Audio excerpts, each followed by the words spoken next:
ଭାଟ ଛାୟାରେ team England team India trophy ଜିତିବାର କାରଣ କ'ଣ ହେବ?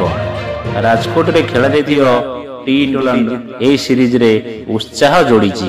ବର୍ତ୍ତମାନ ଅବଶିଷ୍ଟ ମ୍ୟାଚ୍ ଉଭୟ ଦଳ ହେବାକୁ ଯାଉଛି, କିନ୍ତୁ ସେପଟେ ଇଂଲଣ୍ଡ ଦଳ ଉପରେ ଭାଟ ହେବାର ଆଶଙ୍କା ଦେଖାଦେଇଛି।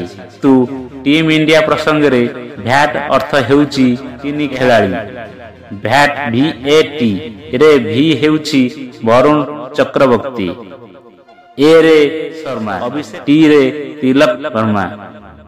ଏହି ତିନୋଟି ଖେଳାଳିରେ ମୂଲ୍ୟ ଯୋଗ କରନ୍ତି ଏବଂ ସେମାନେ ଟି-20 ସିରିଜରେ ବିପଦ ହୋଇପାରନ୍ତି। ଭାଟ ଛାୟାରେ ଟିମ୍ ଇଂଲଣ୍ଡ ହେଉଛି ସେ କିପରି ଇଂଲଣ୍ଡ ପାଇଁ ବିପଦ ସୃଷ୍ଟି। ତେଣୁ ଏଥିପାଇଁ ଆପଣମାନଙ୍କୁ ଏ ପ୍ରଦର୍ଶନକୁ ସିରିଜରେ ଦେଖିବାକୁ, ଯେଉଁଠାରେ ତିନୋଟି ଯଥା ବରୁଣ ଏବଂ ତିଲକ ଶୀର୍ଷରେ ଅଛନ୍ତି।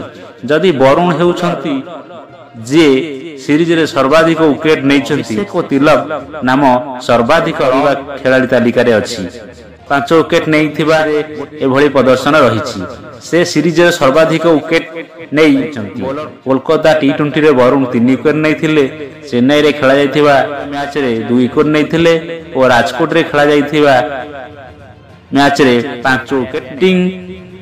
ଫ୍ରଣ୍ଟରେ ଅଭିଷେକ ଶର୍ମା ସବୁଠାରୁ ବଡ଼ ହିଟ୍ ହୋଇଛନ୍ତି। ଏ ପର୍ଯ୍ୟନ୍ତ ଖେଳାଯାଇଥିବା 3ଟି ମ୍ୟାଚରେ ସେ 8 ଛକା ସହ 115 ରନ୍ ସଂଗ୍ରହ କରିଛନ୍ତି। ଷ୍ଟ୍ରାଇକ୍ ହାର 212 ରୁ ଅଧିକ ରହିଛି। ଇଂଲଣ୍ଡ ବିପକ୍ଷ ସିରିଜରେ ଅଭିଷେକ ଭାରତ ପାଇଁ ସର୍ବାଧିକ ସ୍କୋରର। ସ୍କୋର କ୍ଷେତ୍ରରେ ତିଲକ ବର୍ମା ମଧ୍ୟ ଅଭିଷେକଙ୍କ ଠାରୁ ପଛରେ ନାହାନ୍ତି। ଇଂଲଣ୍ଡ ବିପକ୍ଷରେ ଖେଳାଯାଇଥିବା ଟି-20 ସିରିଜର ପ୍ରଥମ 3ଟି ମ୍ୟାଚରେ 128.23 ଷ୍ଟ୍ରାଇକ୍ ହାରରେ 6ଟି ଛକା 109 ରନ୍ ସ୍କୋର କରିଛନ୍ତି।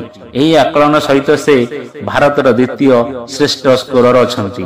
ଯଦି ସେମାନେ ପରବର୍ତ୍ତୀ 2 ମ୍ୟାଚରେ ଏହି 3 ଖେଳାଳିଙ୍କ ଫର୍ମ ବଜାୟ ରଖନ୍ତି, ବର୍ତ୍ତମାନ 2-1ରେ ଆଗୁଆ ଥିବା ଭାରତୀୟ ଟି-20 ସିରିଜ ଟ୍ରଫି ଉଠାଇବା କେହି ଅଟକାଇ ପାରିବେ ନାହିଁ ଏବଂ ଏହି ଭୟର ଛାୟାରେ ଆସିପାରେ।